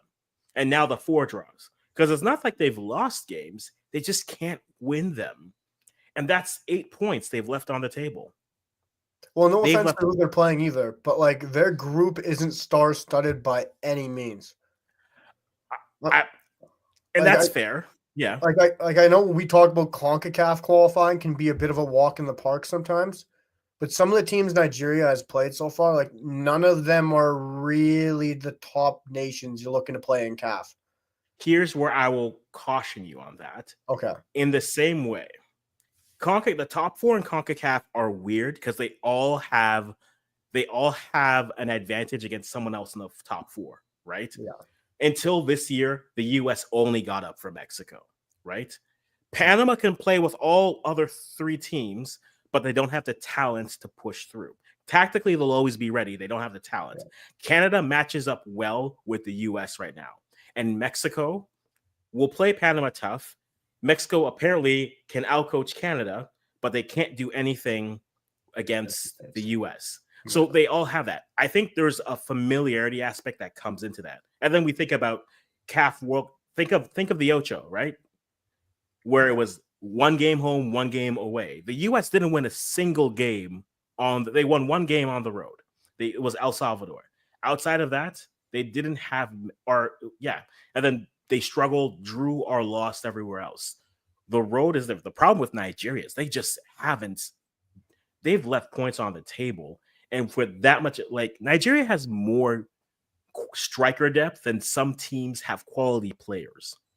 And so the problem that creates is, and they can't get more than 1 goal in these games. I think Shell will get it around. I think they can make a run towards the second place spot. I think that group will stay alive. I think there's some controversy with that group because South Africa may have played a player who had 2 yellows. And if that's the case, they might reverse one of the results. And if that's the case, then you have a 9-8-7-6 type of situation where no one's really dead, but no one's really alive. So CAF is one of those federations where I think teams are terrible matchups for themselves. But conversely, if you take them out, like DR Congo, for example, I think physically they match up well with a lot of European teams. The problem is they'll play like a Tunisia. That was their matchup for the last World Cup. And Tunisia was just like, yeah, we're just going to be practical and we're just going to make you possess the ball. We're not going to play in transition. And then after that, it's like, now you have to come after us. So now we'll just play transition. And then it ends like 5-2. And you're like, DR Congo isn't good. No, Tunisia are practical. Morocco is practical. Egypt is practical. Yeah, fully. And so that's where it is. I think African teams are always, that's why AFCON is always wild. That's why I love watching African football. Oh, I love it. That's why African football and CONMEBOL are my 2 favorites because I think that's unpredictable. It is. I think they all will have their abilities, but they match up differently and stylistically, and you can get them on any day. And the goalkeeping is always just so well. It is a bit of a Russian roulette, but get the results. Yeah, it's March Madness. Survive in advance. Get your wins. Win at home. Draw on the road. You'll be good. And but Nigeria hasn't done. See the bigger teams, like the teams that are competent in CAF, like you talk about, like Egypt, Cote d'Ivoire are coming back. Since the AFCON, they've really taken off. Tunisia, like the teams that they know what they are and know like how to play practically, they're getting the job done. Like Nigeria falling behind, other teams, like there's a few teams like that have started to fall behind. And I know Nigeria can still get second, but that playoff scramble just scares me for any team. Like anyone can make it out. Like that's not a game. That's true. And they're not even the thing with them is they aren't that far off. They're only a point off of that second spot. But where it becomes problematic is, well, at some point, like I was saying for them, they needed a 6-point window here. They really needed 2 wins, and they got 4 points, which doesn't kill you. But Rwanda is just hanging around getting draws and wins everywhere. Benin is going to be around. And then if Lesotho gets their results swapped, then they jump to 9 points. And then South Africa drops to 10. So then it's 10, 9, 8, 8, 7. And now you're just like, no one's really dead, but you have to jump. You can have one good result, but then you only move ahead of one team. And I think that's where for AFCON it gets interesting and difficult, but I love it. But like you said, like I 100%. think the middle class of Africa right now to go to end this African tangent. I think that middle class of teams at next tier, they are finally pushing, and I Yeah. think you're going to see some interesting things. It's not a surprise that DR Congo are ahead in their group, No, 100%. right? I know Sudan was on top of the group first, and Sudan is being practical and getting they are nil-nilling and one-nilling their way all the way through. So Sudan is going to make that group interesting. This group C is chaotic, and I love it. Yeah, but Cape Verde has been my AFCON dark horse for the last 2 AFCONs. And Oh, they're 100%. ahead of Cameroon, they're ahead of Angola, they're ahead of Libya, who just brought in Cisse from Senegal. So we'll see how they look. Morocco is just doing Morocco things at this point. Yeah. Like, this is like good for you guys. Good. But like Group F, and it's not like these teams are bad. Like Gambia, the best comparison for Gambia is Haiti. Yep. Here, like they'll create a lot of chances, but they just don't finish. Or they'll have Gambia has elite that star player too, right? Yeah, You could even Musa's put them. good. I don't Minte's want to good. pause for Yeah. Costa Rica. I know Costa Rica doesn't create loads of chances, but it's hard because they've had that star player. Mm-hmm. But when you think of Gambia, they have that star player, I feel like. They have young players coming through, but they just don't have the maturity to see the games through. And that's where it's frustrating because you see the pieces. And maybe like a Costa Rica, they're maybe a year or 2 years away from starting to knock on that next echelon. But they, like Gambia is a side where they've not been out of all their games. They've just not been able to finish, which is crazy when you have Musa, Minte, and co, right? And then, I mean, Algeria doing Algeria things, but Mozambique, most people would have thought, oh, this is a Guinea group where they're going to do something. Nope, it's Mozambique. Mozambique is coming for things. And then Tunisia being practical, but Namibia still around. And then, I mean, Ghana doesn't do anything, and AFCON qualifiers this year. Finally pulled through. Listen, there's a lot of stress in the household, but they're finally looking good. They're finally looking good. Panama being a South Africa is. I don't hate that comparison. That's a good one, yeah. I don't hate that comparison. I question the coach, but like Group J is basically the second place teams, right? So right now your playoff to get one intercontinental spot is Gabon versus Namibia, then Cameroon versus Senegal, halfway through, or more than halfway through, 60% of the way through, right? But then you have Comoros, who will have their say, Mozambique still here, Burkina Faso here, Rwanda is my new don't sleep on team. So I like African football. It's not a roulette, but it's fun. Yeah, it's definitely a thing. I love it. I wanted to do this with you before we wrap up. And I have no idea when we're going to wrap up. We're just going to keep going until we run out of things. As long as we want. Based off of what you've seen from Canada, yeah, we traveled back across the Indian. We're back in North America. What do you? I almost want to do a team of the tournament for Canada, but I'm just going to jump over that. Who would you want to see for the Gold Cup? We are in March. The Gold Cup's not till June. I'm not counting because I have a feeling about the Canadian Shield. I don't know. I feel like the Canadian Shield might be a different roster than the Gold Cup.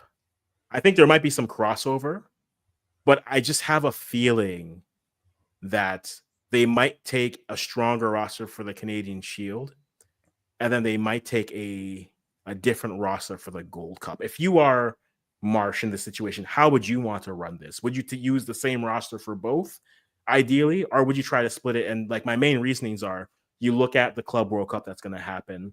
You look at it is the off season. And if you're going to have those friendlies, those are a perfect warm-up. They're perfect tune-up, there's no doubt.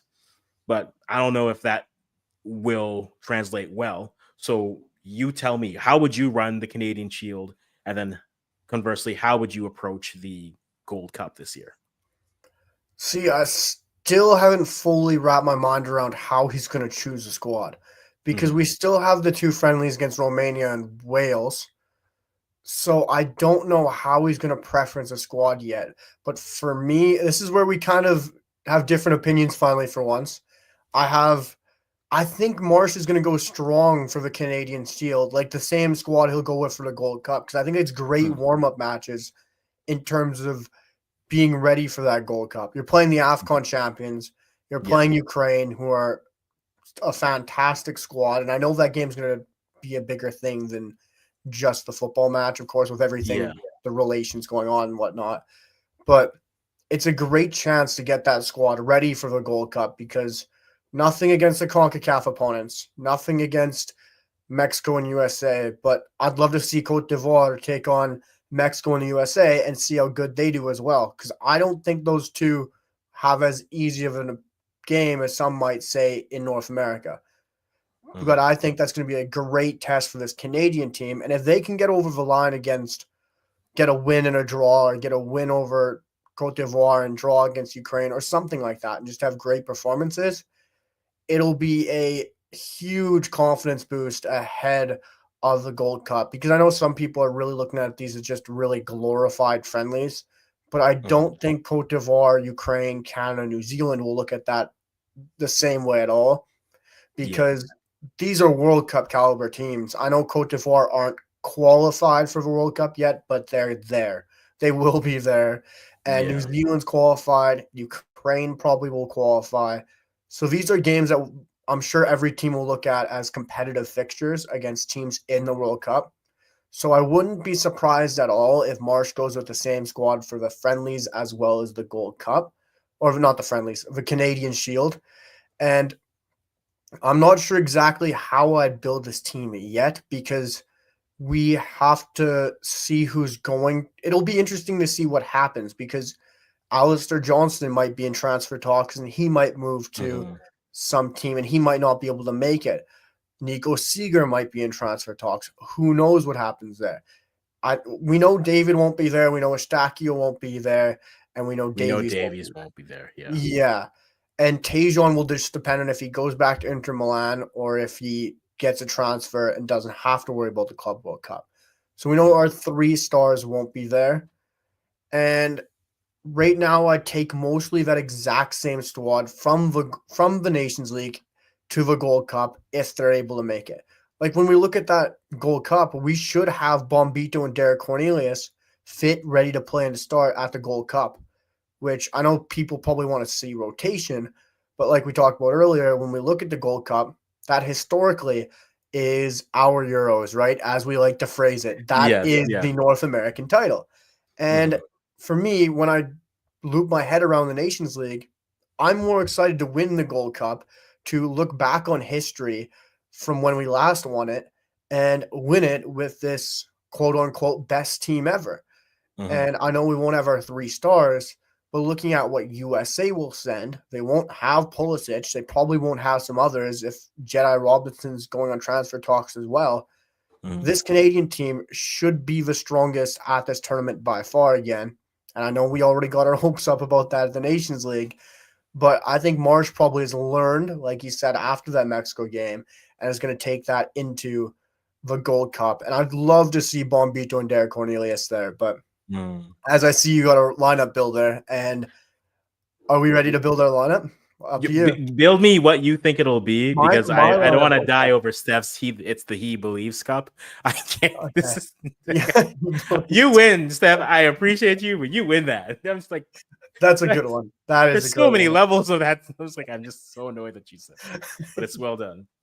Okay, that's quality. It is quality, but I do agree with you, Steph. Here, putting the Gold Cup with the same time as the CWC, it's not respectful for the tournament. But they're like, but it's at the same time. But you're also making these players, you're making these teams bring their best players. And like, have they ever respected it though? Like other years? That's a whole conversation. Is it like what is the respect aspect of it? Because like I am someone who thinks that it should be, but I think the frequency limits. I don't know. Like I because I almost want to be. I'm someone who's like, if you want your federational tournaments to matter, make them matter, right? I've been banging the drum for like 3 years for the radical idea of, it would be really fun Whoever wins your continental tournament, they make the World Cup. Just put that out there. Maybe that in the problem with CONCACAF is we've made it not worth. We've diminished its worth by who we send. Like the US at one point were sending what we would call a B team, a C team, and they were still scrapping by and winning. And so if that's happening, you're like, oh, so then should we really take it seriously? I was looking forward to it this year.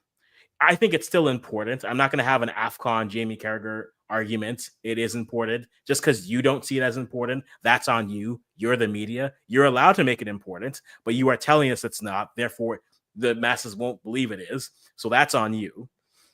I do wonder with the frequency aspect of it, if that would matter.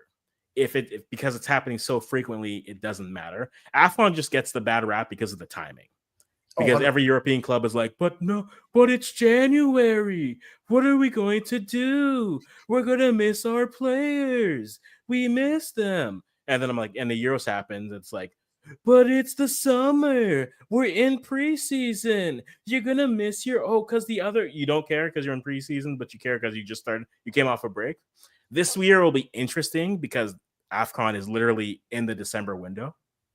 So it'll start in December and then run into January. So that'll be interesting to see how they kind of navigate that. But I think AFCON just gets it because of the timing. It's the most inconvenient thing for European football.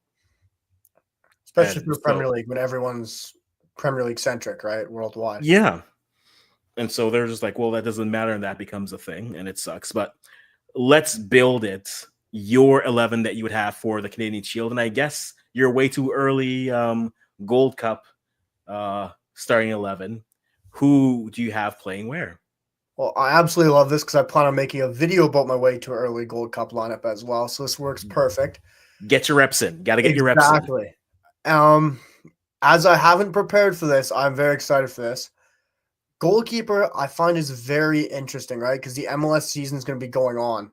Mm-hmm. So it's going to be very weird to see what he goes with. I would think he goes with Dane St. Clair, and that's who I'd go with. I think he's going to stay with the hot hand. I think he's going to continue to give Dane St. Clair those reps and important competitive games through preparation for the World Cup. But Crepeau could easily start this. I think that's easily in conversation as well. He might even say, Dane, you're looking for a transfer to Europe. I understand that. You continue to play club football and look for a transfer. I think it gets interesting as if one of the experienced goalkeepers stays home, the second and third goalkeeper are. Like, will it be Sirois, Pantemis? The one I think that is a lock, I know we're not building those yet, like the reserves and whatnot, but I'll just throw this out there. Owen Goodman. I think he's coming, yeah. I think he's already said that. His dad said that. Then Owen Goodman went to talk about that. I think that was one we don't have to worry about at all. We're fine there. But I hope he comes for the Gold Cup. That's my one hope for a backup player that really does come. And then center backs, I'm going to say Cornelius and Bombito. Okay. Going very strong. I think they'll both be available. Cornelius, as long as there's no injury, he'll be there. Sure. I think he's the guy who Marsh absolutely loves there. I know some supporters want to see probably Luc de Fougerolles, Jamie Knight-Labelle, Joel Waterman.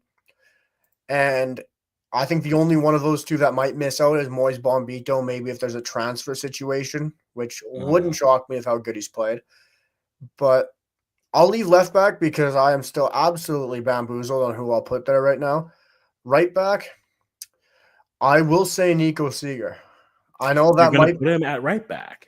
Yeah, I know that might be a topic for some people because yourself, I'm pretty sure you want to see him in the midfield. And I am someone who wants to see him in the midfield as well. I would. You see that? It says CDM and a right mid. You see it? I was waiting for that. There's my take. Yeah, I knew that was coming. But all right, but that's fair.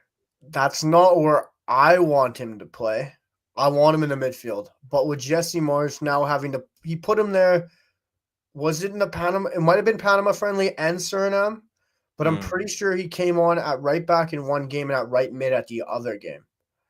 And the fact that Jesse Marsh hasn't brought him on into central midfield is something that makes me think he looks at him as the future backup fullback or backup right mid in the future. So that's why I'm starting at right back to get reps.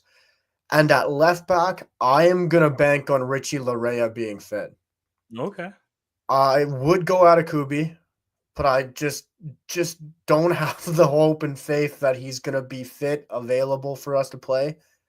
And Richie Larea has that flexibility, and clearly he's not one to go for Zorhan Basong at this moment in time, even though he's playing okay in the MLS. Mm-hmm. Right midfield, and the midfield is where I think we're going to see a lot of change and rotation. Okay. There's no way I'm putting Azorio at right midfield. I can tell you that for free right now. I will go with Ali Ahmed. Okay. I love Ali Ahmed. He is extremely underrated, like I think you said earlier. Does not get the praise in this Canadian team. I know he's more of a left-hand sided player, but for the left midfield, I have someone else reserved there. And at right midfield, I'd probably say Tajon Buchanan, but I just don't have the confidence that he's going to be available with Inter and whatever's going on. So at left midfield, I will go rogue and say Jaden Nelson, that he continues his form, that he continues to rise. And I really hope he can crack this team because the resurgence he has had has just been so exciting. All right. Who I would go with if he's back and fit is Liam Miller. Fair. Because Liam Miller is crucially underrated, I think, in this Canadian team. Mm-hmm. I don't know how you feel about Liam Miller, but I think throughout Twitter, that unbelievably happy place. He just gets so harassed, and it's just not needed because under Herdman, he never had the opportunities, and under Marsh, he has looked like a fantastic footballer. I think that's a fair point. I think with Herdman, and I think he's a player who I think through the years, his hype preceded what he actually was. Yeah. I don't know if this is a fair comparison, but I'm going to make it. And there's going to be some Woso fans are going to come for me with this, but I'm going to make this comparison. I feel like Liam Miller in different ways, like has the Jordan Heidema cloud and Heidema had it worse than him, where it's look at this young, exciting prospect. Where are they? Okay. Liam's at Liverpool. Jordan's at PSG. Look at them do. And then eventually they found the spot that worked for them, and you started to see them really grow into that player. But I think for the beginning part of them, the hype and the pomp and the circumstance of where they were versus the player that they actually were at the moment outshone everything. And because of that, it became a situation where they could never live up to it, right? Liam's there, and it's like, oh, look at you're at this major European English academy. Okay, now what are you doing? And then Jordan was the same thing. Oh, she's at PSG, and now look at you. You're back in the NWSL, which really isn't that much of it's a one league. Maybe it's a parallel move. It's maybe that. But for Liam, it took him a while. But Liam was finding. I think Liam was also in an era where Liam was finding spots and was performing well. He just couldn't stick around.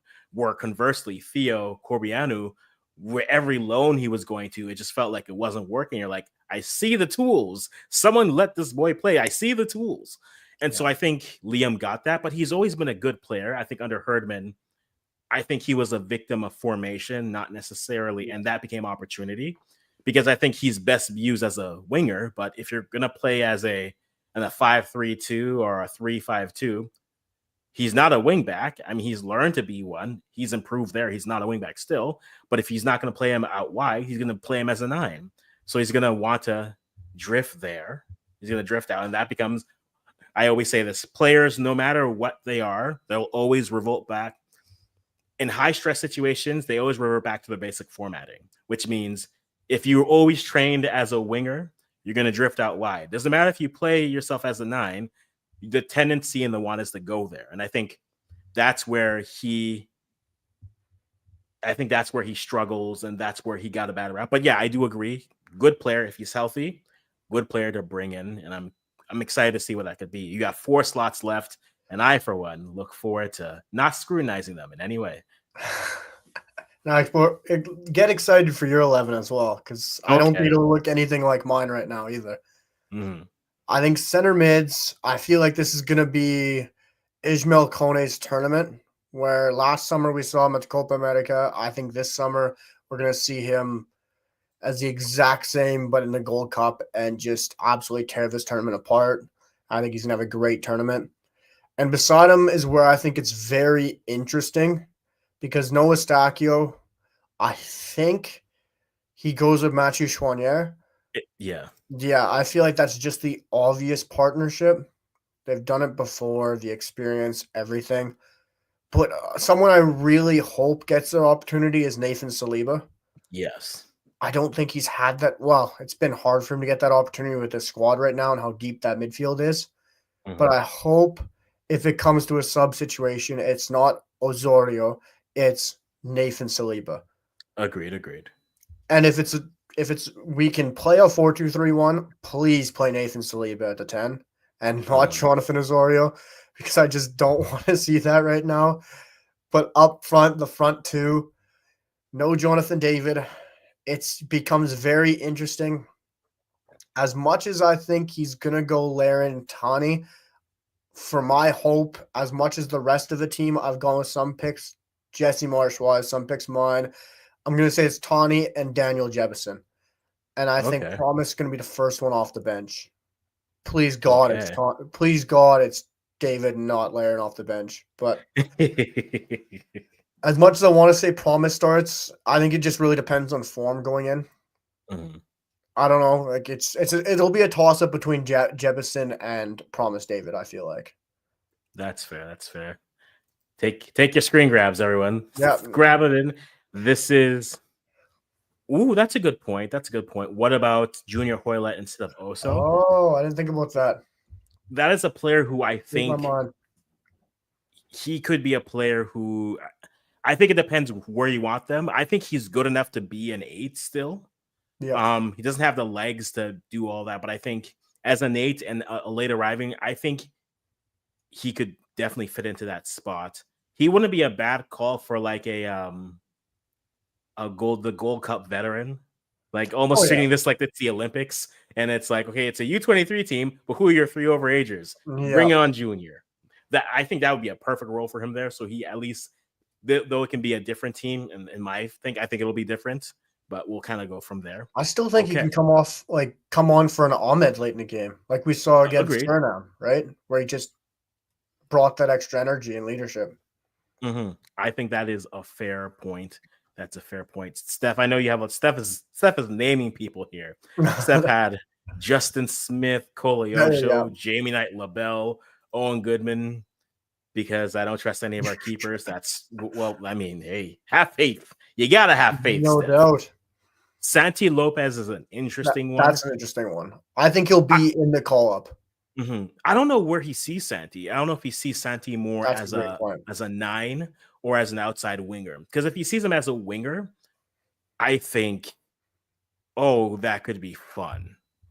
Oh, that could be fun. That would make the winger conversation a lot more fascinating. Maybe we don't have to try to go and find other players. Like maybe you don't have to recruit a player like a Luca Koleosho. But that is okay. So that's yours. So I am working under the assumption that you'll still have some regulars. See, that's how I feel as well. But I don't know how. But because of it, I that's how you're operating it. I think they need to win. Yeah, 100%. And I don't think it's impossible for them to win the Gold Cup. And I know this is I'm a contradiction right now. We have not taken it seriously by not sending a strong team. So let me send a not strong team by standards and see how they do here. But I think it's a perfect opportunity to see them against. The problem is you're either going to test them against your Wales of the world, your Romania of the world, etc., or you're going to test them against CONCACAF teams that will actually get under their skin in that sense and see what you can actually do. And to me, CONCACAF is the best proving ground because it's going to be uncomfortable, right? It's not a real game until the grass is up to your ankles and you get hit by something and it splashes and you don't want to ask questions. It's not a real game until that happens. And so let me give them that. So I think the way I see it right now, and until proven otherwise, that's just how I'm going to think. I think they're going to treat the Canadian Shield.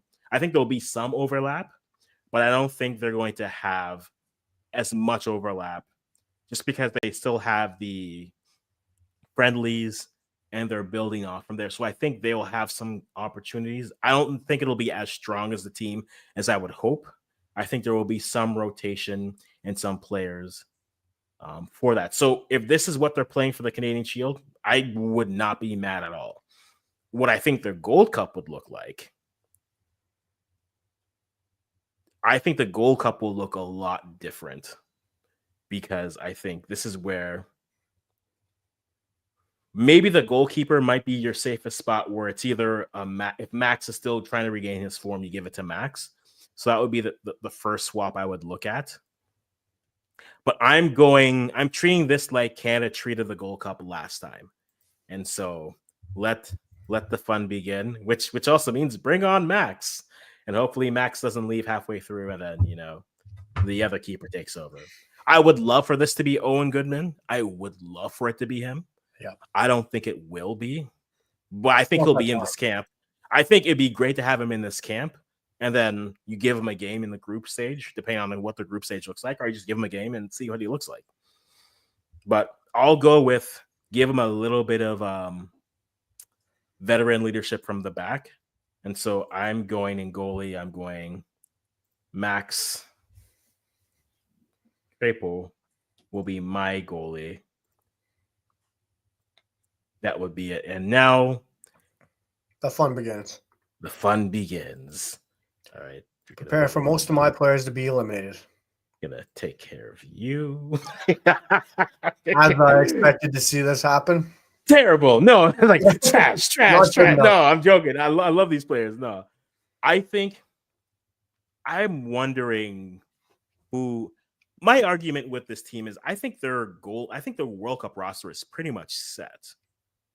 I think if you're bringing 4 center backs, I know who the 4 center backs will be. If you're bringing wingers, it'll come down to health. I think for the most part, their center backs and their fullbacks are pretty much set. Not to my liking, but I think they're set. I think their back line, the top 8 is set. There's no question. So with that being said, my 2 center backs would be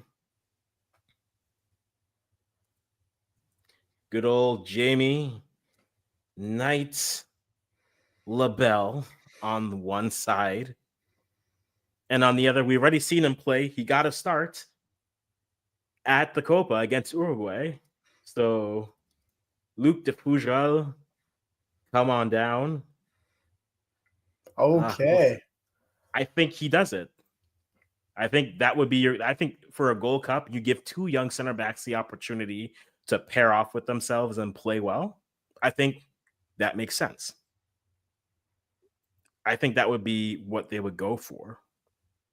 Or that's what I would do. Let's not. Okay. I'm not going to assume I know what to do. This would be my ideal Gold Cup. I feel like Marsh wouldn't go that young together. I think he has the trust in LDF, but I don't. I feel like, if I'm going with that was what I expected. I think what I would go with would be Waterman with one of the 2. Yeah, I agree, and I think that would be the thing. Yeah. I'm just not sure if Bombito and Cornelius are both going to be there. And if they are, then they start. But what I'd like to see is Waterman next to one of the 2 young ones.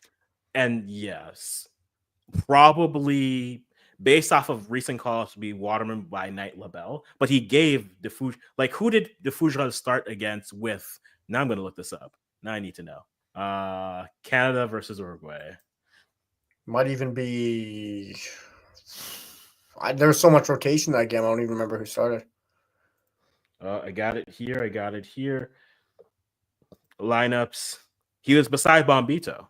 Okay. So he was the Cornelius replacement. So whoever is the faster of the 2 beside Waterman, that's what it's going to be. So I think that will be that. Yeah, that could work. But I'll just go with what I would like them to do. Yeah, you do your lineup. This is my world. You're just living in it. Okay, at left. This should be fun. Oh, it's going to be a question.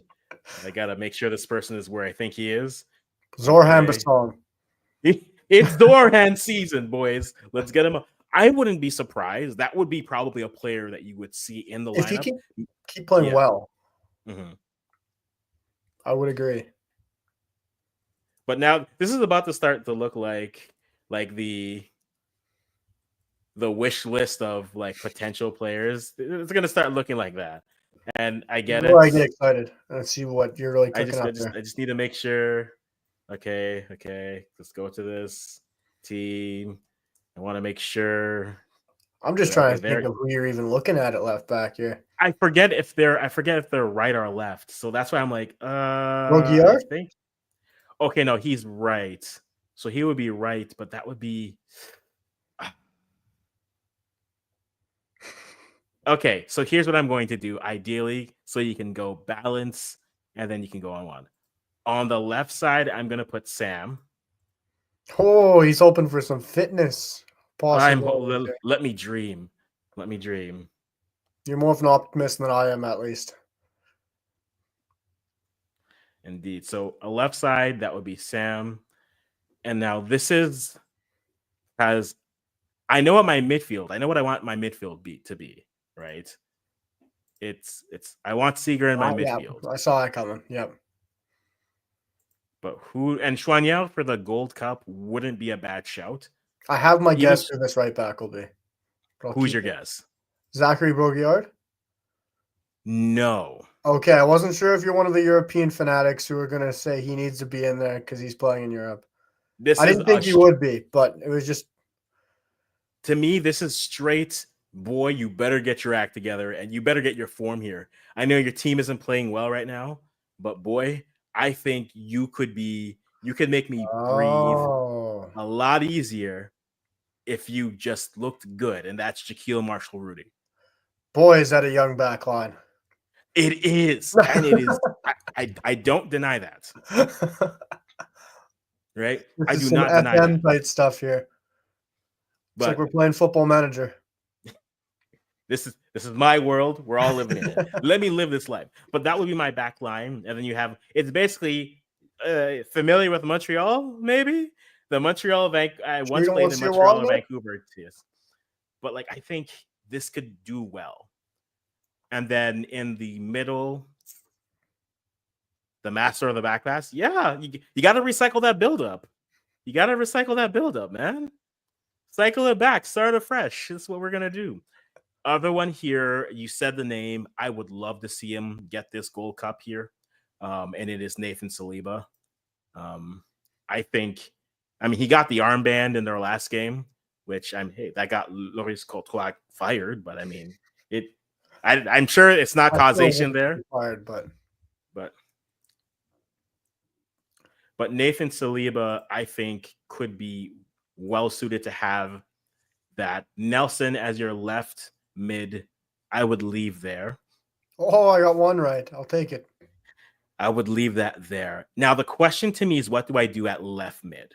Because I think you have options. I think this player should be brought in for a left mid, because if he is as good as he looked at the youth sides, yes, I'm giving it away. I think he could be a good player, but it comes down to where you see him playing. I think this player played as a 9, but I think he might be better suited as a winger, in the same place that I think Theo is a winger stuck in a striker's body. And so it's like, look at the size, look at the tools, play him up top. And we're just like, no, he's a winger by trade, guys. Just I know he played Cam too, but for me, the right side, if I wonder if he should be there. Let me look him up. So, Lopez,